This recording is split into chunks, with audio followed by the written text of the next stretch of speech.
how many steps do you want a client to take to book a call? Because obviously the more steps that there are and they book a call, they are highly qualified. They have jumped through hoops.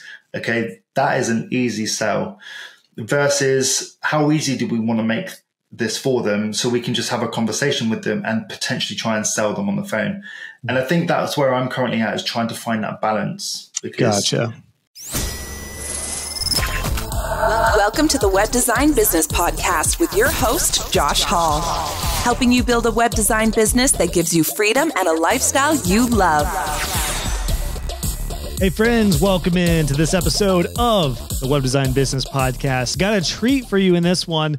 I'm so excited to bring on a fellow web design business coach in every meaning of the word, Tristan Parker, onto the show in this one, where we did not have an exact topic we wanted to dive into. This was a very, very wide-ranging chat. Basically, just me and Tristan having a digital drink across the pond as he's in the UK and I'm here in the States, just about web design trends, the industry, the landscape of the industry right now.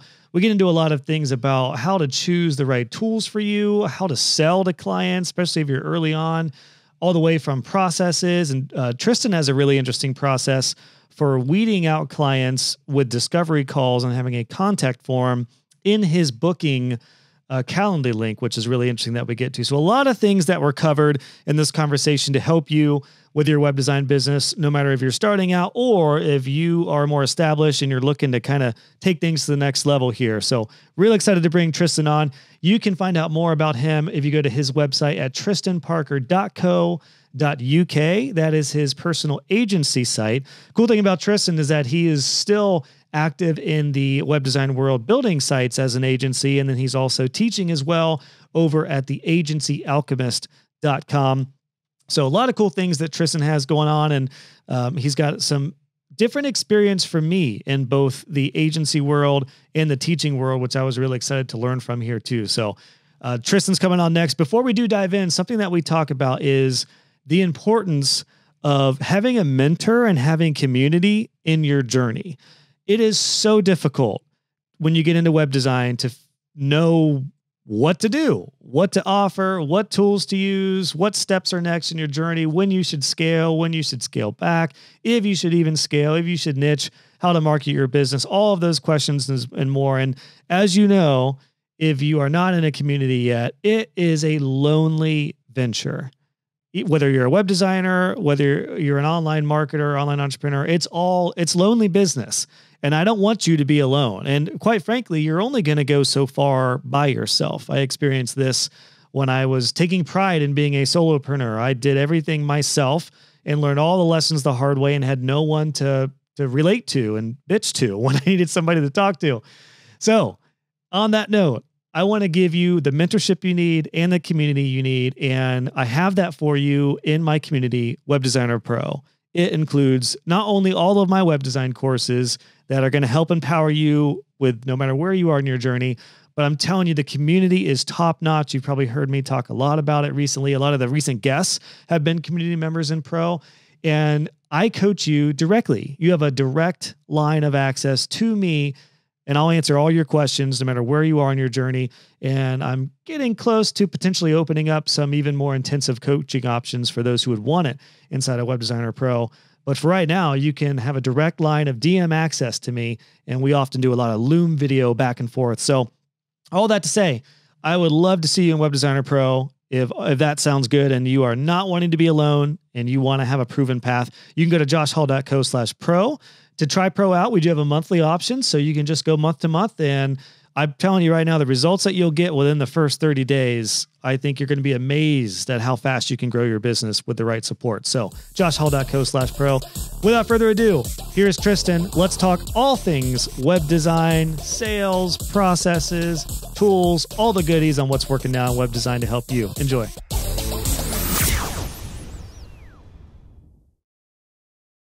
All right. Well, Tristan, I think we had, I don't know how many reschedules and wild things happen to get this interview lined up. It's been like 2 months of my Wi-Fi, my internet just stopping working and sickness and everything else, but we did it. We're here. So pleasure to have you on, man. Yeah, and it's awesome to be here, and thanks for obviously taking the time to chat.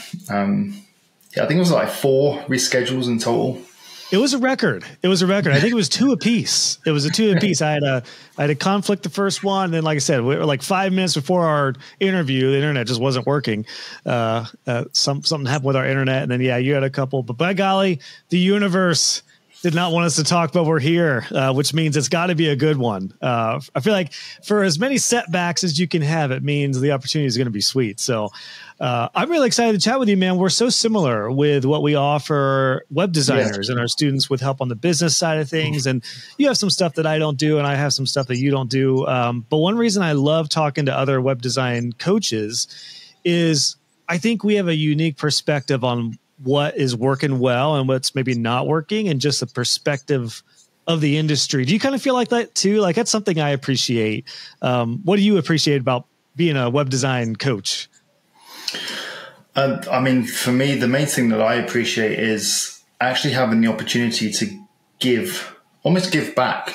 I always think back to when I started and just being in this environment, which was so unknown. I mean, I knew how to design websites, but everything else that comes with running a web design business, I had no idea. And I hated being, I guess, just having no idea what to do is a really scary thing. And so if I can just give back even just a little bit to someone that feels that's in a similar position, that feels like they have no idea what they're doing, how to get clients, how to run a business, if I can just help one person, that's amazing. Good point right up front. That is the trick with anyone getting into web design, I feel like. And I remember that very well too. Once I learned how to build websites, that was all great. But then it's like, well, if I'm going to build websites for somebody, I got to learn how to sell. And then I got to learn how to invoice and manage the project and do my taxes and all the things that come alongside of the business side of things. What do you think nowadays? What do you think is one of the biggest struggles that you see a lot of your students deal with, and just web designers as a whole? Do you think it is getting clients, or is it the business side of things? What do you think are some of the common struggles? I mean, out of those 2 points there, I would say that the biggest constraint is being able to get clients. And I think the reason why that is such a struggle is because there's so many elements to trying to get a client. Okay, you need to know how to find them. You need to know what you're looking for. You need to know how to generate leads within that type of audience that you're trying to reach out to. You need to know how to outreach to them. You need to know how to communicate. You need people skills. You need to know how to have a conversation with them on a sales call. You need to know how to sell without really selling. And so all of those things, it's quite challenging. It's not just down to one thing that will allow you to acquire clients. So many facets to it that becomes the biggest problem, at least what I've seen across my students, is being able to do that. I mean, there are the odd ones that are not necessarily able to sell, but are more interested in learning how to run the business, how to service a client, how to onboard them, how to sign off a project and hand it over. There are students that require all of that information, but it's primarily, I'd say, the client acquisition. Mm-hmm. Yeah, very timely. We're going to release this just after I launched version 2.0 of my business course, which is like my signature program. Yeah. And as I was going through those lessons on sales and getting clients, and what I teach in the course is that you don't find clients, you find leads, and then they become clients. So there's a whole system for getting clients and converting them. But yeah, as I was thinking about that and working through those lessons, I was like, this could 100% be its own huge course. Like, you really can make it as wild as you can imagine. But I don't want to overwhelm people on this topic because it can be complex and there is a lot to it. But it also, I've found, can be boiled down simply and I can say this in confidence because it's what I did. I went through zero training on sales or how to get clients, and I did get clients. It was mainly just, honestly, people skills and just care. Like, even though I wasn't a good on video or anything like that. I did really care about the work that I was doing, and I cared about people and cared about their projects. So I feel like that's an intangible that's overlooked. Would you agree? Like, just that idea of care, really. I mean, I feel like a lot of web designers are such commodities because they're just trying to make a quick buck. And I'm sure you've seen the stories of web designers who just flake out and disappear. But I feel like care is so overrated for web designers. Yeah, I 100% agree with that. I mean, I generally believe that my biggest asset when selling was not coming from a sales-based background. I didn't come across as your cliche salesman that was just going in for the kill or trying to get that sale. If you generally care about the person that you're talking to and their business and you want to help them, you're going to win. If you don't care about them, in the long term, you're going to lose. So, yeah, I believe that people skills is so important. Being able to sell or having sales in commas here, sales skills, I generally don't believe is important. And that's something that I also teach myself is we're not web designers, although we technically are. We are actually problem solvers. And if you can position yourself as a problem solver and talk to a business owner, understand what problems they're having, you can start to figure out, well, how can a website help this individual and their business with their problems? And so that's how I try and position it. And if you can do that, you're going to be in a much better position to acquire clients, sign up clients, win deals, win at sales than any other trained salesman that's just going in to try and get a quick buck. It's a good little title or tagline for web designers if anyone wants to try it out, the web design problem solver. It is true because even in the early days, I'm thinking back to when I got started, I unintentionally was good at listening first in meetings and meeting with people and just providing what was very, very basic rudimentary ideas on how a website could help a business's problems with getting a website up, growing online, getting more conversions. I didn't use that lingo back then, but it's what it was. I just said, bring in more customers.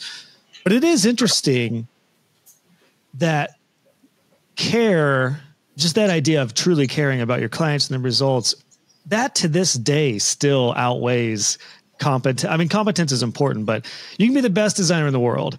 But if you're a total jerk to a client and they know you're selling them, yeah, you're likely not going to get the project compared to the person who is maybe new early on, but they really care and they're really going to actually communicate on time and are really problem solvers. Yeah, because I guess we're kind of like business strategists in a way as web designers. That's certainly what I think. And ultimately, although on the surface a lot of websites look the same, every business has their own individual problems and all problems differ.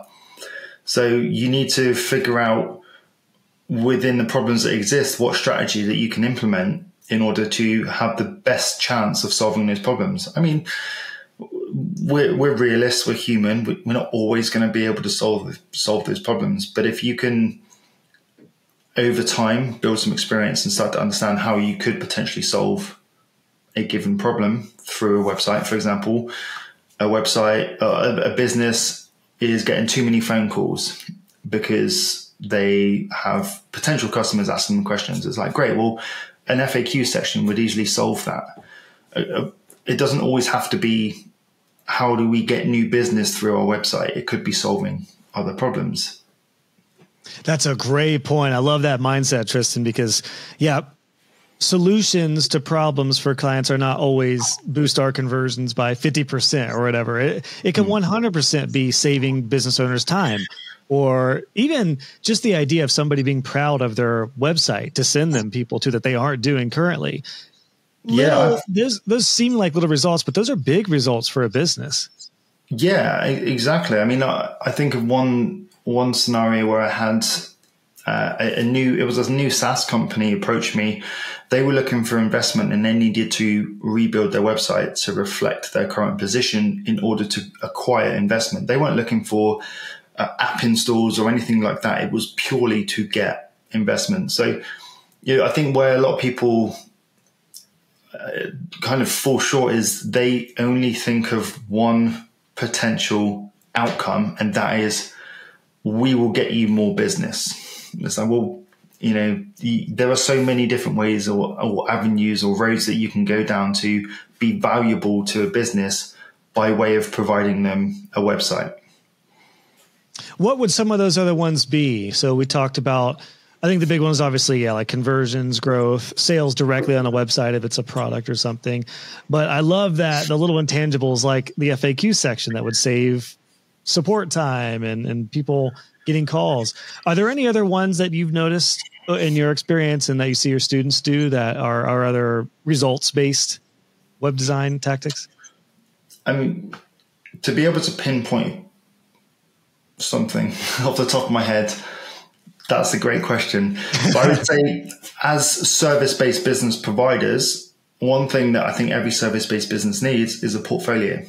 Okay, an area on your website where you've shown examples of how you've helped other people. Whether you're a web designer, of course you need that, but there are a lot of service-based businesses that exist that serve other businesses or people that do not talk about it, do not shout about it or present it on their own website. And I think there's another way that you can be solving that problem.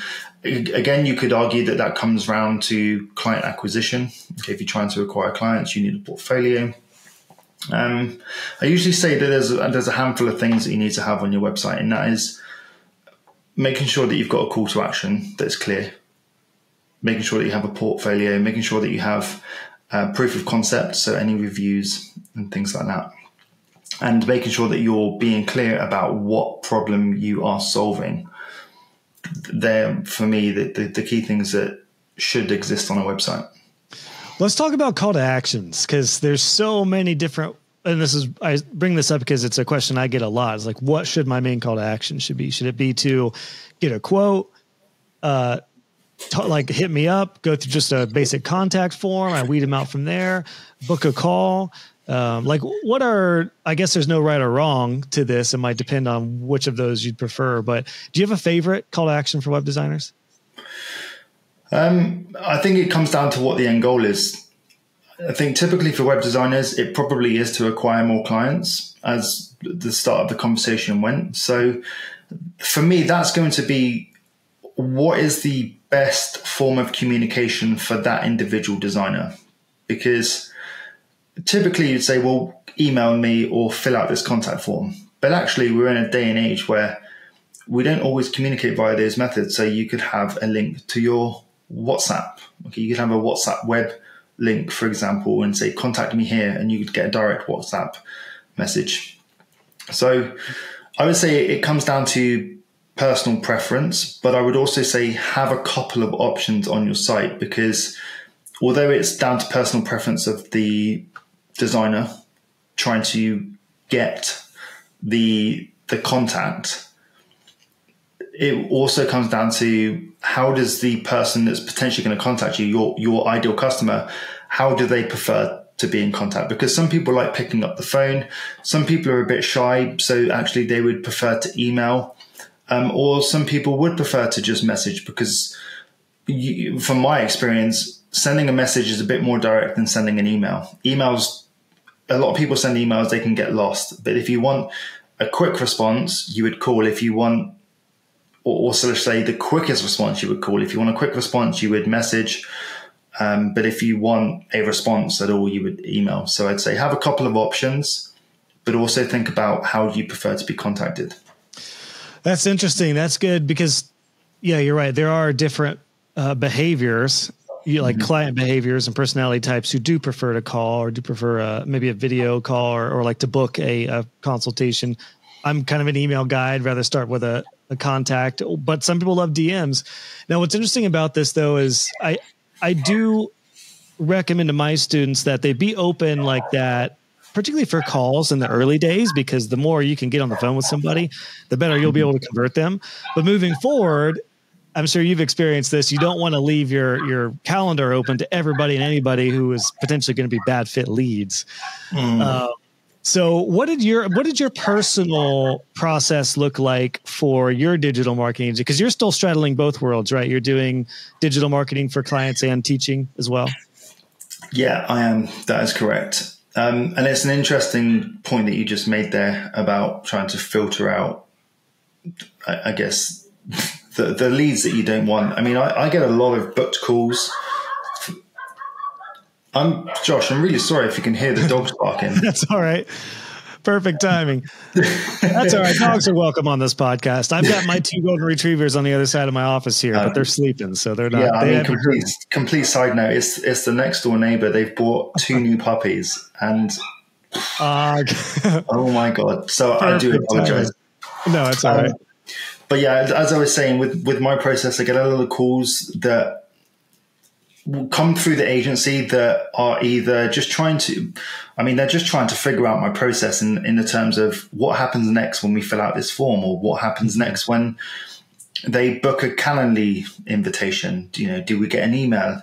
And I'll get people just put a bunch of characters into the input fields, and they obviously just get deleted. But we also get some that are students, but booking through the agency, which isn't, for me, it's not the best approach, because I actually don't take my agency calls anymore.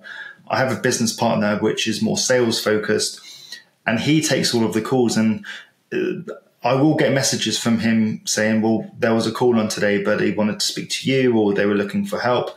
Gotcha. But also we get a lot of calls that are just looking for just outright free advice. And kind of like, as much as I'm a giving person and happy to help people, like maybe going through the agency process to appear like a potential lead for free advice is not the best way to go. Right. And so as you would have guessed, we have a Calendly form on our website, and that's how we encourage people to book calls with us. Of course they can phone, and of course they can email, and we do get the odd ones come through that, but we heavily encourage people to book a Calendly conversation, and then my business partner takes care of that. But yeah, really, this is an interesting setup too, Tristan, because I'm looking at it right now. Your Calendly, your call to action to book a discovery call is kind of a mix of book a call and what my contact form is, which is the what do you need help with, investment level, etc., which is on your Calendly form. So it's kind of like a 2-in-1. I feel like you're weeding people out if they see your investment ranges and they're like, oh, I'm not even close, so they're not going to book the call. But it's on that Calendly form. So if anyone wants to check that out, tristanparker.co.uk, it's a good place to go to check that out. That's an interesting strategy I haven't seen before, where your Calendly booking form is a contact form, basically. That's interesting.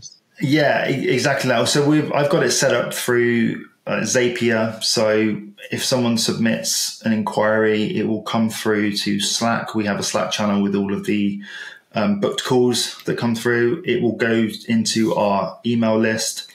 And also we can use it as an opportunity to quickly decide whether that's going to be a good fit or not. We had a lot of people booking calls that were below our desired budget, which is why we put in the budget constraints, because if they didn't fit the requirement, then we would have an internal conversation to decide, do we want to take this call or shall we pass on it? Is it going to be the best use of our time? Which, doesn't sound very good, because we're passing up a job. But also we don't want to waste our time, and we don't want to waste the potential client's time either, because if a project costs £2,500, for example, and they have a £500 budget, there's no point us sitting here for an hour to go through requirements and all of that information if it's not going to be a good fit anyway. So yeah, we needed to find a way to whittle out the non-fits, and that was one way that we were able to do that. 9 times out of 10, it comes down to budget. It doesn't come down to whether we are a good fit as a company. It comes down to whether they can afford us. So having it on the form was really useful. Well, that's very cool. My process was kind of like yours, except it was a bit more like kind of like 2 steps from that. So it would be the contact form. I would use that to weed them out, and then Questionable leads would go to what I have is called a potential client page, and that has our price ranges. So they at least see what we're looking at. And then if that's cool, we can book a call. Or for really qualified leads, we go right into the call. But I do like this approach of, so that basically gave me a chance to weed them out myself before moving forward. But I do like this approach of having the Calendly form be the contact form that would get some of that out of the way. And then it's like, well, they're going to schedule a call if they at least are cool with one of the investment level tiers. So it all can work. That's what's cool about that. Like there's no right or wrong. So I think it comes down to the thing of how many steps do you want a client to take to book a call? Because obviously the more steps that there are and they book a call, they are highly qualified. They have jumped through hoops. Okay. That is an easy sell versus how easy do we want to make this for them so we can just have a conversation with them and potentially try and sell them on the phone. And I think that's where I'm currently at, is trying to find that balance, because we don't want to lose opportunity because we've made it too difficult for them, but we also don't want to be having conversations with non-fits because we made it too easy. Right. Great distinction. What you just said there is gold. Because there really is two camps. And the way I dub it is qualified leads and questionable leads. And yeah, you don't want to spend, we've all done this where you've been on the phone for an hour with somebody, which yours is nicely set as a 15-minute call. I've never had a 15-minute call though with anyone in my life. So I guess that's probably a good precedent to like, let's not go over a half hour, but it would be hard, I think, to decide in 15 minutes or get them off the phone in 15 minutes at least. I don't know. Have you stuck to that, or how's that work? No. So I've had to go into Calendly. The way that Calendly works is you set your defined meeting time, but you can also put a buffer before and behind. Okay. Before and after, sorry. So I think that works 15 minutes each. So actually it's a 45-minute window. Gotcha. But it's scheduled as a 15-minute call. Genius. So if we have back-to-back calls, we have no choice but to end the call.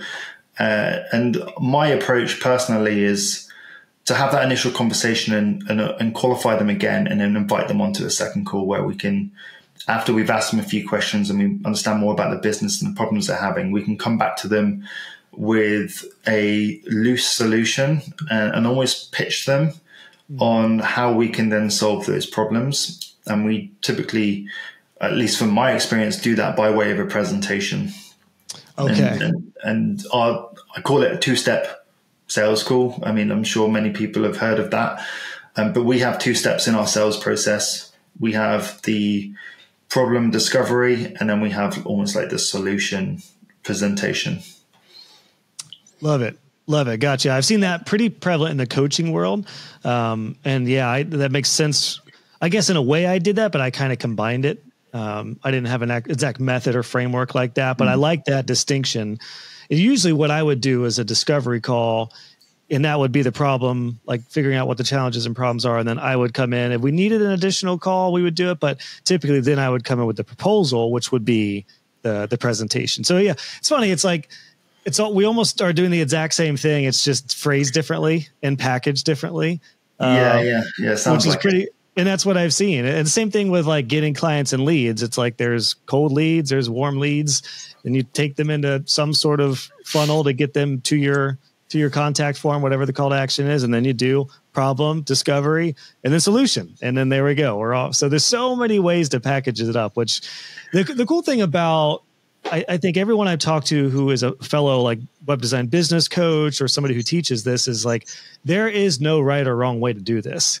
There's so many ways you can do it, but it's also what's so daunting for people, I think, when they're getting going or early on. And then to your point, Tristan, like you're at this point where you're trying to balance that line. You're trying to tread that line of like, well, I don't want to spend too much time on discovery calls, but I also don't want to like automate my business to where it's really impersonal. And that looks different too, depending on the marketing. I feel like my system worked really well because I wasn't getting many cold leads. My business was so referral based and very partnership based to where the few that came through my contact form that were questionable, I had my potential client page.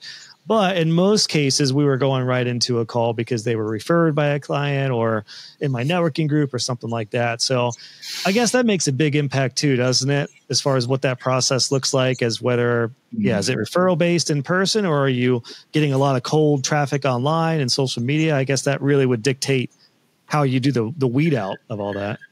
Yeah. So I would say most of our traffic is cold. And the reason for that is we have almost 3 different avenues for acquiring traffic. We have YouTube, which is a pretty decent driver. So regularly I output videos on YouTube that not only promote, I guess it promotes web design and SEO as a whole. And that can look to bring in agency clients, and it can also look to bring in students or coaching clients. We also have organic SEO as a very strong driver for us at the moment for bringing in new cold leads, because they've never engaged with us before. And then we have social media. So I'd say social media is probably the lowest in terms of acquiring cold traffic, because as much as I'd like to admit that I'm active on there, I'm not consistent enough. But it's one of those things which I'm sure you might be able to relate to. It's one of those things that you should be doing, but it always ends up at the bottom of the list. And sometimes I think, shall I post today? And it's like, no, maybe I'll do it tomorrow. It's so hard, man. I mean, I think the reality is the question of like, should you be doing it?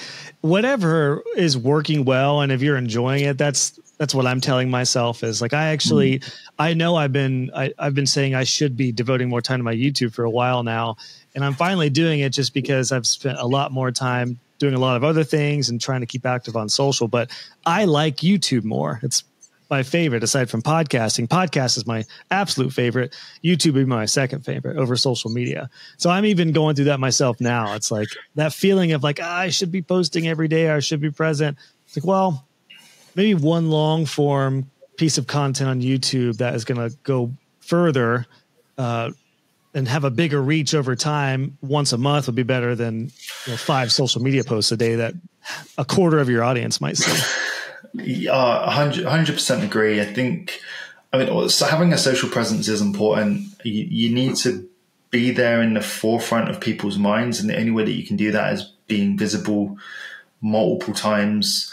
I'm going to say multiple times a week. I think it's unreasonable to expect to post multiple times a day unless it's your full-time job. Yeah. But whereas YouTube, on the flip side, I love it because you could post a video today, it not get really any traction, and then 6 months later it blow up. Okay, a video on YouTube stays there, whereas a post on Instagram or TikTok, it's got such a short lifespan that if you don't get the initial gratification from it, it's like it didn't work. Yeah. Whereas YouTube, it still blows my mind today. I'll post a video and I'll be like, oh man, it flopped. Like, never mind. Okay, on to the next one. Right. And then I'll have a spike in views one month and I think, oh, what video is that? And I'll look back and I'm like, what? That one did so bad. Why is it now picked up? And you can see on like the graph of audience, and it kind of just like picks up and spirals off. And that's honestly why I love it, because you can just consistently post videos and over time it will compound and it will grow. Dude, I'm looking right now. So I have a video, let's see, that I just got in the last 28 days, 5,500 views on. This video was posted in 2018. What? It's one of my, it's my top video. It's my most popular video on my channel. It's how to migrate WordPress sites manually. And little 20-minute tutorial on how to do that. But this just echoes that point of YouTube will continue to recycle your video and push it out as long as it's good and as long as it works and as long as it's relevant. And I know not all web designers are going to be YouTubers or want to do a YouTube channel, but it does go with saying that long form content, blogs, YouTube, podcasts, and things that could be a little more time, maybe not podcasts as much, because podcasts do tend to go pretty quickly.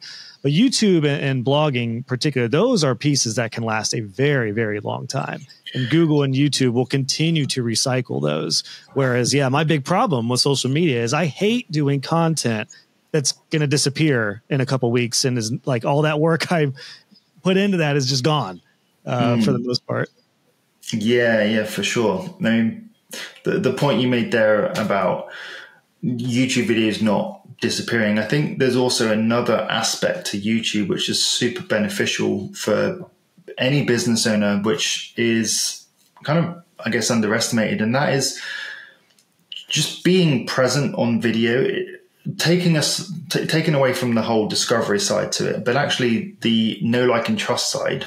If people are watching your content, you have a much better chance of signing those up as a client.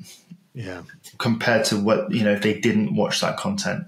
There's been a couple of clients that we've signed up within our business, and they've said that they've watched our videos first, or should I say, watched my videos first. And that's a side that I never really thought, or at least that's something I never really considered when starting YouTube was, okay. Yeah, because your YouTube video is for web designers, right? Or is it for small business owners as well? No, primarily it is for web designers. There are, my aim is to help web designers who have a business.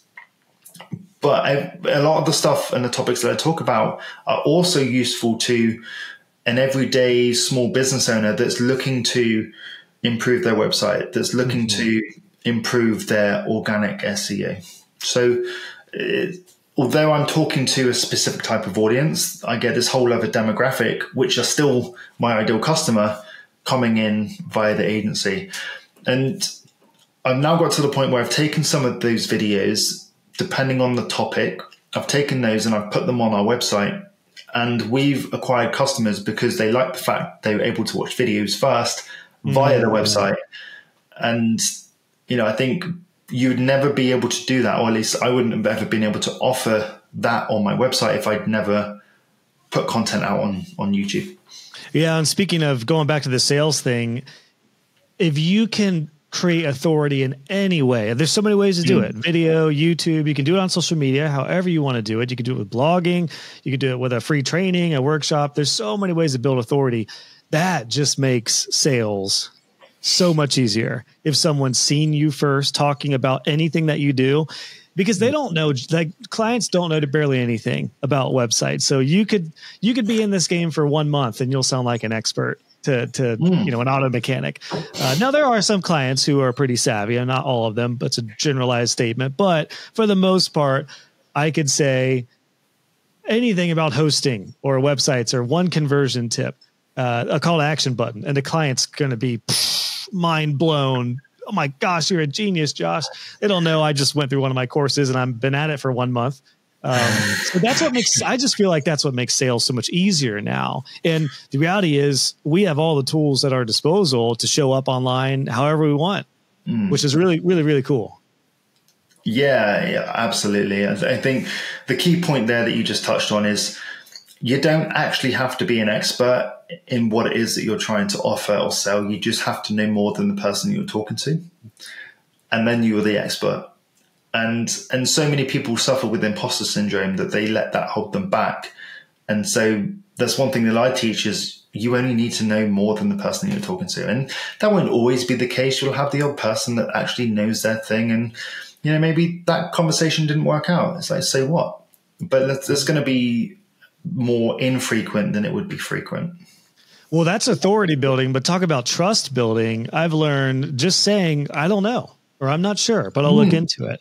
That really breeds trust. That's better than somebody saying, oh yeah, I can do that, but they can't do that, or they're not going to be able to figure it out. And that's also a side note, why it's so important to be in a community of like-minded web designers. When you do get in that situation, which is going to happen, you can say, I'm not sure, but I run with an incredible crew of web designers and we can get this figured out for you. We'll figure it out. I know you're a community builder yourself. Like, it's so important for imposter syndrome. Yeah, for sure. I mean, I'm sure you know many of your students will come to you and ask you a question with, how do you do X, Y, and Z? A client has asked me to do something really specific. How do I do this? You wouldn't have that answer unless you had a community. Yeah, sure, you can go join forums, but you're not going to get an immediate answer. Whereas with a community, or even group calls that I host on my training program, they can come to me. We have a Discord channel. They can message me direct, any questions that they have like that. It's something that I wish that I had when I started, and it's something I didn't have. So it's so beneficial. Love it, man. Again, we're very like-minded in that with our experience and trying to create these avenues for web designers who, just like you said, we all wish we had. When did you get started in web design? Well, in web design, I've been doing it for a while through multiple employment opportunities, but actually I went freelance, I think in 2018. Okay. I struggled, and then I joined forces with a friend who was more marketing focused, and we brought our businesses together to form an agency. And then just before COVID, I decided to part ways and built my own company by myself, which was before the pandemic. Great timing and all of that. So I'd say properly running an agency, no longer being a freelancer, and actually running an agency I've been doing for 3.5 years, 3 years. Okay. Gotcha. Yeah. I was just wondering, just with the lay of the land as far as technology and stuff, because I started in 2010 and there was not many community. I don't even know if there was a community of like web. I mean, there were forums, but like you said, very eloquently, a forum is not a community. It can appear like a community, but there's a very, very different level when there is like a true community that has people who are like-minded on the same, maybe not even the same level of expertise, but they're all going a certain direction and have certain like foundational traits versus a forum where it's the Wild West in web design forums. Like, yeah, you could post a question, but God knows what type of answers you're going to get and if you're going to be destroyed for asking about how to manually migrate a WordPress site. So very big difference there. But it's, I mean, honestly, that's one thing that's really cool too now. I think for anyone who feels like they're late getting into the game, now is an amazing time to get into web design. It really is. Yes, it's overwhelming because of the amount of choices we have. That's like half the battle is just deciding, okay, what tool should I use? What do I want to offer? What are the price points? How do I market? Let's go. Well, let's go there, Tristan. The lay of the land right now in web design. We're kind of interested because I started you were in web design leading up to that, it sounds like, but what was the difference for you owning your own business and going freelance versus doing web design for other employment? I mean, when I got started in web design, it's very different then than it is now in terms of like the service offering, let alone the tools and the community aspect. But actually from a service delivery standpoint, we didn't have the likes of no-code tools and AI that now exists. We would have to do everything incredibly manually when building a website. So raw bones, HTML, CSS, JavaScript, eventually jumped into WordPress and PHP and building themes from scratch. Okay, which, I mean, most web designers nowadays probably don't even know what that is. Yeah. Now that we have no-code tools with the likes of Elementor and Divi, I know that you're historically a Divi user. The land has changed so much, and I think there's so much opportunity now for people to get into web design because the opportunity to build a website has become a lot more accessible. It's a lot easier.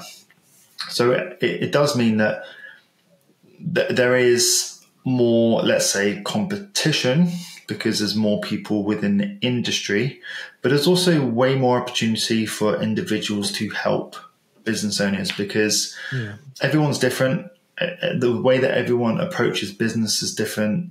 Human beings all have a different set of emotions. So the way that they will work with a business is what makes them unique. So being able to just offer this solution of web design, I think these days is incredible.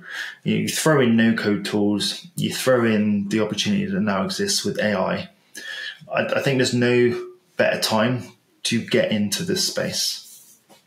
That's well said, man. The really cool thing to tie this in with what we were talking about earlier with being problem solvers, the cool thing about no-code tools, or even like me, I'm a novice coder. I love CSS, but that's all I know. I barely know HTML, don't know any PHP or anything else. That was plenty enough for me to be dangerous with designing sites, building structurally good, best practice sites, so I could focus on the client and the client problems, because it is hard to focus on client problems and figuring out solutions if you're tinkering around with PHP code nonstop for like 50% of the build, which, you know, a lot of, I didn't have to do PHP, but I did a lot of HTML in the early days. And yeah, I was like, I'm just trying to freaking get this site up, let alone figure out how to sell it and help a client out with it. So yeah, I think a lot of people now, I hope anyone hearing this or seeing this doesn't take for granted the amazing tools at our disposal. So we can truly be problem solvers for our clients. Man, what a sentiment. I love that. Yeah, I couldn't have said it better. I mean, thinking back, yeah, I used to be so involved in the code and the technical side of producing a website that naively I didn't show any interest in the no-code tools that were arising. And I just thought, you know what? They're for non-coders, okay? They're for the novices, okay? But I was so naive, and it wasn't until I had my own business where I was able to take a step back and think, well, actually, I'm spending so much time building a website with code. Well, actually, I could do it in half the time. And if I'm brutally honest with myself, probably deliver a better solution, deliver a better product to my customer, and it's taking me half the time. Yeah. When you get into business and you start looking at things from a business standpoint, like, it's a no-brainer. So I think anyone that's still, and there are techie developers that are still out there slating the no-code like world. I think you should ignore them. Okay, I'm speaking from. I studied web development. I am on record technically a developer, but I love the no-code solutions that exist right now. I was just going to ask that. What's your, like, where do you stand on that line, developer, designer? And if we're going to separate them, because many are both. But yeah, I was kind of wondering where you were in the spectrum of developer. If I could create a triangle between developer, designer, and marketer, I'd probably sit towards marketing and design. Okay. Development, not so much. Gotcha. Yeah. And that's what's so cool is like, and I honestly think for those interested in development and that side of things, there's actually even more opportunity for them because there's so many more people. And I'm the same as you, Tristan. I'm more marketing and design, little bit of dev, but that's like maybe 5% of my triangle. Same thing. So there are times though, where I've needed some development help and it's beyond what I know. And I have an amazing guy, Christian, who has been a student of mine and is now one of my go-to referral partners for development stuff. And I mean, the stuff he can do is wizardry, but he also uses no-code builders too. So yeah, like there's a lot of opportunity for people who love the development side of things, but also play nicely with no-code builders and no-code people, because they're actually, Haltime is so funny. I just had Kevin Geary on the podcast recently, who was much more on the development side of things. I don't know if you're familiar with him, but some of the comments were ruthless between the code and no-code people. I was just kind of sitting back with some digital popcorn and just laughing at like some of these people going back. There's still such polarization between no-code builders and proper development stuff. And there's valid points on both sides, but yeah, I think somebody like myself, I prioritize business problems and business solutions, and whatever the solution is that works best to get it within budget and out the door, and we can be profitable and it's a win-win. That's what I'm going to do. Yeah. And I think that's where the polarization lies. I think you have, on one end, you have business owners, and on the other hand, you have employees, where they're not aware of a lot of the problems that business faces and what they are trying to achieve. All the employees are trying to do is create great work, and I will do the best code that I can possibly write. I will write clean code, and I'll make it fast and efficient. And actually, although that's great, that isn't always going to, bring money into the business. And that's what's important to a business. So if you can find solutions that are going to allow you to do that and still do good work, okay, you should never do bad work, of course, but if you can do good work and do it fast, surely that's the answer. Yeah, absolutely. Because clients don't care. You could, and I struggled with this early on. I would often say like best practices, coding, whatever. And they're like, what is CSS? What was that word you just said? They don't care. So it's about them. When it comes to sales and marketing, even the way you present yourself on your website, this is really important, because if you talk like development and design and web design lingo, clients are not going to resonate with that. But if you speak in business solutions and business results, that's what they'll resonate with. And I do think there's a time and place for sharing where your expertise is and what tools you use. Like on my old about page, I used to have, I'm Josh, I'm a web designer. I had one of like circle counters that was like, in Divi, I'm 80%, and WordPress, I'm 70%. Which I don't know if anyone does it anymore. I would not recommend doing that, by the way. Just say, these are the tools I use, I'm proficient with. Don't give yourself like a C-, because that's not helping anybody. But I was like a level back, where I had, these are the tools I use, this is what I'm proficient in. And I really like that approach. I still recommend that today for all my students, because sometimes you're going to get referred by people and you want to make sure they know you use WordPress in this case, and you're not going to build a Squarespace site. Let's talk about that, Tristan. Like, that's the other problem. It's like so many different options. And I feel weird about this a little bit now, because my brand and this podcast in particular has taken me into the wider web design world, to where I'm actually teaching students now who use Webflow and Squarespace and tools I've never opened. I'm a WordPress guy and a Divi guy, although all of my stuff is agnostic to that. But it is tricky sometimes to know like how far to go with different platforms. Do you have any metrics or rules in place that help you stay within those constrained, like I use these themes, these platforms? How do you go about that? And how would that help people who are maybe trying to figure out how far you want to go with different platforms?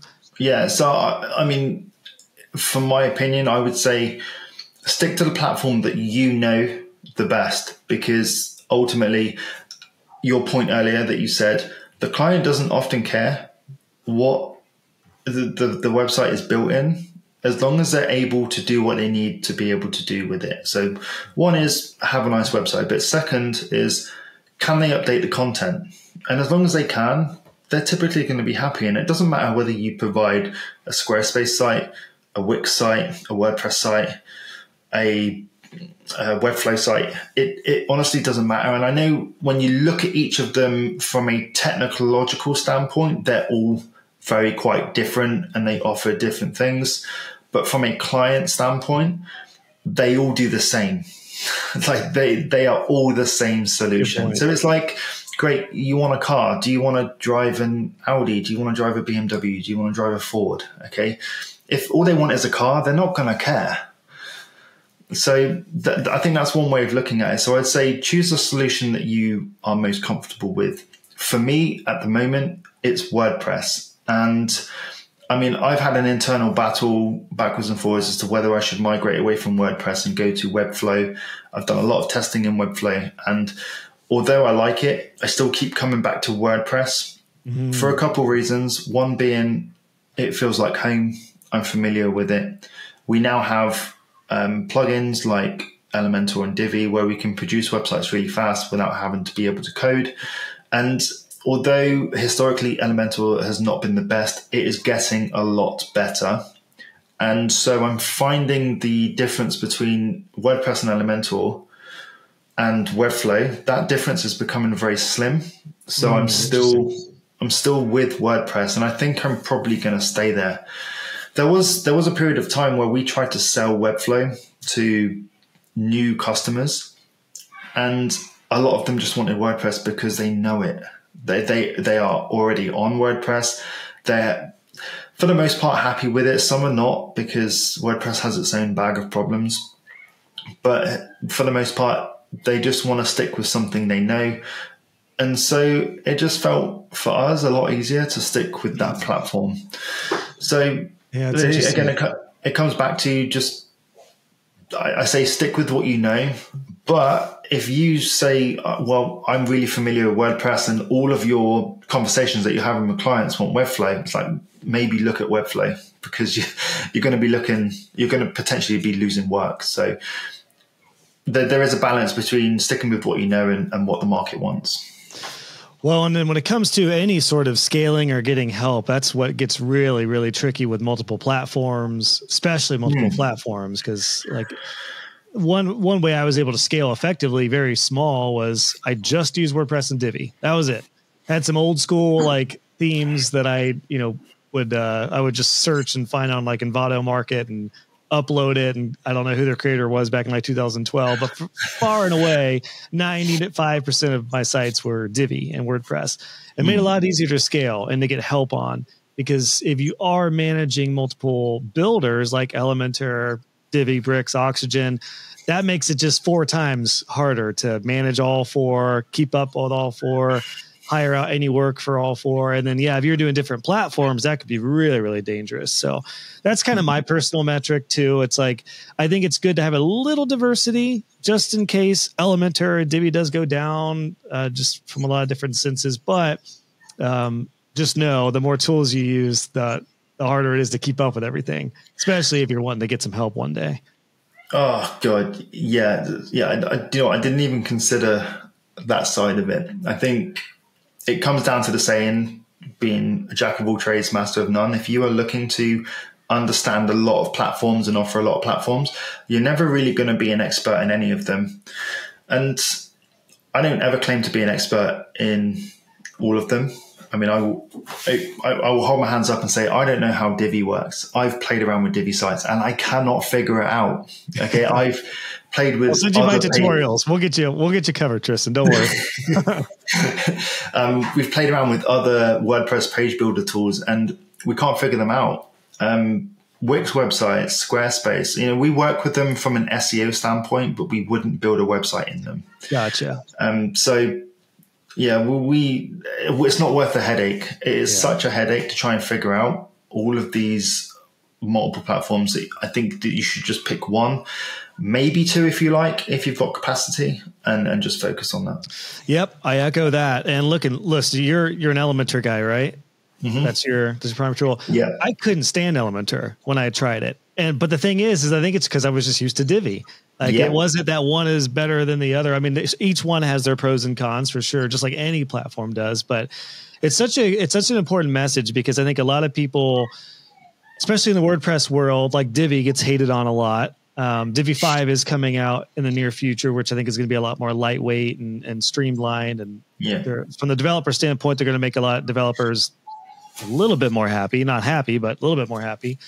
But it's just what I got onto in 2014. I've never looked back, and they've still served me fine. I have no anticipation on not using Divi in the future. So I do think it is one of those things where, like, just like you said, you've already said it, but just choose the tool that you like. And as soon as you feel good at it, you're proficient with it, the community is good around it, you trust the company, just go for that. Have a plan B, like you might play around with Elementor or Oxygen or another builder, but I just think it's such an important message, because I see a lot of my students, particularly early on, they're like, I don't know. Like, people say that Divi's slow. Should I not use Divi? People say that Elementor is great, but I don't really like the UX, or vice versa. They like Elementor. Like, I have some people saying, like, should I go through Divi since that's what you teach? I'm an Elementor person. I'm like, no, use Elementor. If that's what you use, like 90% of my courses plus are agnostic. You're good.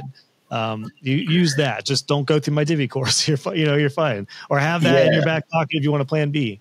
Yeah, I think there's a good point. I mean, and that's the one reason why within my training program, I never taught people how to build a website. There's no content in there that will teach you how to physically build a website, because the only content I could release would be to build it in Elementor. And that's not always the best solution for most people. I think that people should be doing their research and doing what they feel comfortable with. And if they have experience in Divi, great, use that. If they have experience in Elementor, great, use that. If they have experience in Webflow, use that. Okay, the end result is the same. It's a website. You teach on maintenance plans just like I do. Mm-hmm. When you were considering Webflow, was maintenance and hosting? What were your thoughts around that? Because Webflow is self-hosted, right? Yes, and I'll be brutally honest. I think this is a part of one of the reasons why we never transitioned, because maintenance plans is a moneymaker, and WordPress is one of those platforms that need to be regularly maintained by way of updating the core, updating the plugins. Webflow is self-hosted. We could offer content updates, but that would be it. And because it is self-hosted, the client would have to pay the hosting. So from a maintenance perspective, I don't understand how that can be valuable to a customer. I know that there are Webflow users that offer maintenance, but I don't actually understand that side of things. I haven't dove too much into it. And so from a maintenance standpoint, I think WordPress is great. Like, if customers want to use WordPress, it's like awesome, but you need to update it. You need to keep it up to date. And we've had scenarios time and time again where they come to us and say, well, our website's been compromised, or something's not working, or it doesn't look right. And 9 times out of 10, it comes down to them not updating something. And so it's very easy to say, well, you need to do X, Y, and Z, but actually, if you haven't got time, if you don't know how to do it, we can just manage that for you for a low cost monthly fee. And so that gives us, as a business owner, an opportunity to help a customer and acquire some more revenue. Yeah, I have a mutual friend, a fellow .co, or John Saunders, who's a Webflow guy, johnsaunders.co. Yeah, and he's a Webflow guy, and they do care plans. But he told me when I had him on a while back, he said it's kind of what you said. It's a lot of content updates, optimization, SEO, and kind of bridges the gap into more of the marketing side of things. Whereas, WordPress is a little more actual support and care of the tools you're using. Now, I do recommend people have those and link in like strategy and upsells and value adds in their maintenance plans. That's what I teach. But the core of a maintenance plan is just that. It's hosting, updates to keep it maintained. And I know a lot of people are like, why would you ever do WordPress if that's the case? But the reality is, with any other tool, you are limited. Like, you can only do so much in the way of customization with Webflow and other tools, whereas WordPress, you can get into everything for good or for bad. And not just that. One thing that we found quite interesting when talking with potential customers around Webflow, the one thing they didn't like was that they wouldn't be able to own their website, because when it's self-hosted on Webflow own the site. Webflow could get down at any point. I mean, it's unlikely, right, but they could crumble. Same with Wix, same with Squarespace. If those companies disappeared tomorrow, your website would disappear. Whereas with WordPress, because it's an open source community, you can take that anywhere. You can host it on any platform that you want. You can draw down your HTML, your PHP files, your database. You can physically have it on your machine if you wish. Okay, you own the website. You don't own the website with Webflow and all these other third-party companies. So that was one thing that we found super interesting, was that the clients that we were speaking with wanted to own their site. They didn't want to feel like it was ever held for ransom. So that was another really strong selling point to WordPress, really, was that, they own it. Interesting that the clients felt like that, and I'm sure they don't know the term open source. They don't know the difference between WordPress or anything else, but they did know that they want to own their stuff. And that is what's interesting about that. Yeah. So I'm sure during your time of owning an agency, you would have customers say, well, can we have this website on our own hosting, please? And if you say to them, well, actually, no, you can't, because it's on Webflow, then they have that kind of discussion. It's like, well, no, we want to own it. How do we make this possible? And so offering WordPress just made that possible. Yeah. Yeah. And for anyone curious, like what to do when you get that question, I always say, well, we do have our hosting and maintenance. Mm-hmm. And the reason is because we want to make sure your site stays up and it's smooth and it's optimized and everything, but you still own the site. Like if for any reason you should want to move hosting providers, or if your IT team needs to, I did have some clients where that was the case, then you can do that. We can still do the maintenance, but you can do the hosting as long as it, supports the website and we're able to work on it effectively. And that was it. And that was really nice. It was nice to be able to, and even when I was selling hosting and maintenance plans, it was like the clients appreciated the fact that even though I've got it all right now, they could have it if they wanted it. It's just, they want it off their hands. They want to run their business, but just knowing that their website's theirs. You at any point, if you decide to go with another designer, no problem. All your stuff you'll have all your files and stuff. That is a really big seller for WordPress, for both developers, designers, and for the client side of things. So I'm glad you brought that up. It's a good selling point for WordPressers. It is. Yeah, it is. Absolutely. Yeah. Well, awesome, Tristan. We've covered some good ground here, man. Everything from sales, client acquisitions, to onboarding processes, a lot of the common challenges that we all face as web designers. I really, a big takeaway for me was I liked seeing your Calendly form. That was kind of a mix of a contact form and a book a call session. I hadn't seen that before. So we'll make sure we get that linked up in the show notes for everyone to check out. Where would you like everyone to go to connect with you? You have your agency site, but you're on YouTube. You have it's the Alchemist Agency, right? Or the agency Agency Alchemist. That's correct. Yeah, I mean, it's partly confusing. There's two different arms to the business at the moment. So from an agency standpoint, you can find me at tristanparker.co.uk, which is our agency website. Or if you're a web designer interested in looking at the mentorship or coaching opportunities, then you can take a look at agencyalchemist.com or find me on YouTube. That's no problem. Awesome. Yeah, we'll have all that linked up in the show notes. I've really enjoyed your YouTube stuff here recently too. Kind of inspired me to get back on it. You should. It's so fun. Yeah, it's kind of interesting because you'll appreciate this end of a conversation, but I've really gone from teaching pixels to teaching profit. So teaching people how to build websites to teach people how to build their business. Those really led into each other nicely, but now I'm like, because I don't design sites for clients now, since I'm a consultant for my agency that I sold, I'm not in Divi as much as I used to be. So I really prefer to talk about the business side of things, but YouTube knows me as the Divi guy. So I'm trying to keep my foot in that world, but I'm also kind of expanded out too. So it's a challenge for me, man. Not easy, but maybe we'll have a conversation off record here about that. Yeah, absolutely. Sounds good. Awesome, man. Well, Tristan, thank you for your time, dude. We'll make sure we link up everything in the show notes here.